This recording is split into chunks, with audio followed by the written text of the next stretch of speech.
Assalamualaikum warahmatullahi wabarakatuh. Apa kabar anak-anak semuanya? Ibu harap kita semua dalam keadaan sehat walafiat walau dalam masa pandemi ini. Baiklah, hari ini perkenalkan terlebih dahulu, nama Ibu Servi Rizky. Di sini Ibu akan mengajar pelajaran fisika khususnya kelas 8, 6, 8, 7 dan 8. Sebelum kita memulai, ada baiknya Ibu akan memaparkan terlebih dahulu materi apa yang akan kita pelajari selama 1 semester ini. Yang pertama adalah gaya dan gerak. Yang kedua, pesawat sederhana dan usaha. Dan yang ketiga adalah tekanan. Nah, untuk pertemuan pertama pada hari ini, Ibu akan mempelajari materi mengenai gerak. Apa yang akan kita pelajari pada gerak? Yaitu kompetensi dasar yang akan kita pelajari pada hari ini adalah menganalisis gerak lurus, pengaruh gaya terhadap gerak berdasarkan hukum Newton dan penerapannya pada benda. Indikator pencapaian yang akan kalian capai setelah belajar pada hari ini yaitu yang pertama adalah mendeskripsikan konsep gerak lurus.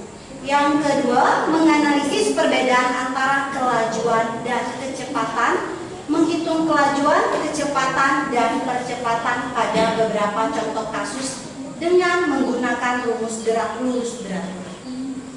Nah, sebelum Ibu lanjut ke materi berikutnya, ada baiknya kita flashback atau mengulang kembali pelajaran ketika kalian kelas 7. Sewaktu kelas 7, Ibu yakin kalian pernah belajar mengenai besaran vektor dan besaran skala. Masih ingatkah kalian dengan besaran vektor dan besaran skala? Ya, kalau kalian belum ingat, maka akan Ibu ingatkan kembali. Yang namanya besaran vektor adalah besaran yang memiliki nilai dan arah. Lalu yang berikutnya adalah besaran skala. Besaran skala adalah besaran yang hanya memiliki nilai. Nah, apa hubungannya dengan besaran-besaran tersebut? Maka kita kembali lagi ke slide di depan.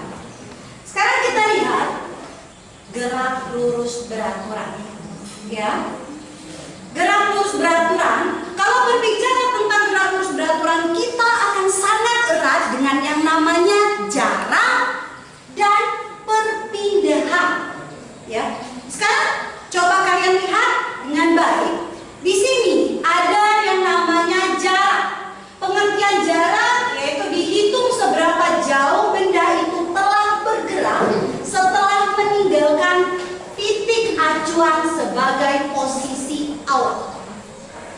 Sedangkan perpindahan adalah seberapa jauh benda tersebut berpindah dihitung dari titik awal acuan tanpa memperhatikan bentuk lintasan. Dalam kurung diukur dengan menarik garis lurus dari posisi awal dan posisi akhir benda. Supaya lebih jelas, sekarang kalian perhatikan Ibu di depan, ya. Di sini Ibu akan melakukan sebuah percobaan singkat mengenai jarak dan perpindahan. Ya, sekarang kita lihat. Ibu berdiri di depan di sini.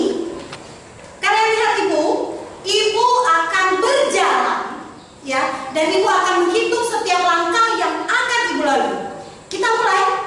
1, 2, 3, 4, 5, 6. Ya. Jadi tadi Ibu berjalan sebanyak 6 langkah. Lalu apa hubungannya dengan jarak dan perpindahan? Ingat, tadi kata kunci dari jarak dihitung seberapa jauh benda itu telah bergerak.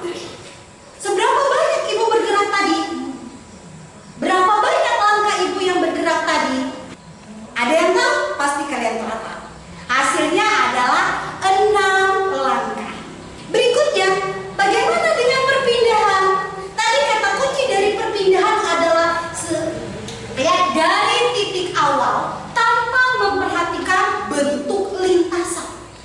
ya.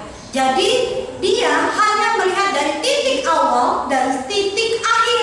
Kalian lihat tadi ibu berjalan, pertama dari mana awalnya? Di sini. Lalu ibu berjalan lagi 1, 2, 3, 4, 5, 6. Kira-kira ibu melakukan perpindahan enggak? Pasti kalian semua tahu jawabannya, yaitu tidak. Ya.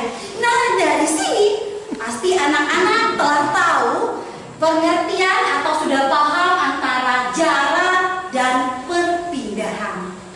Lalu, Bu, apa sih ibu tadi bilang tentang besaran vektor dan besaran skalar? Hubungannya apa dengan jarak dan perpindahan? Ya, ada kaitan antara jarak dan perpindahan dengan besaran vektor dan besaran skalar. Apa kaitannya? Kaitannya jarak. Ya, kita lihat dia hanya melihat ya seberapa jauh benda itu telah melangkah atau bergerak. Ibu tadi bergeraknya tadi berapa langkah? 6 langkah. Apakah ibu ada arahnya? Apakah ibu menjelaskan ada arahnya tadi? Tidak. Maka bisa kita ketahui bahwa jarak merupakan besaran yang hanya memiliki nilai apa? Skalar. Pintar sekali. Nah, begitu juga perpindahan. Perpindahan dia hanya melihat titik awal acuan dan bentuk lintasan, ya. Dia dilihat dari posisi awal dan posisi akhir benda. Berarti dia menentukan di mana arahnya. Otomatis maka perpindahan adalah besaran vektor. Pahamkah anak-anak kira-kira?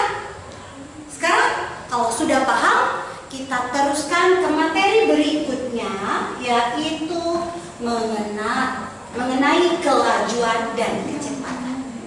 Kelajuan dan kecepatan ini juga ada hubungan erat antara jarak dan perpindahan.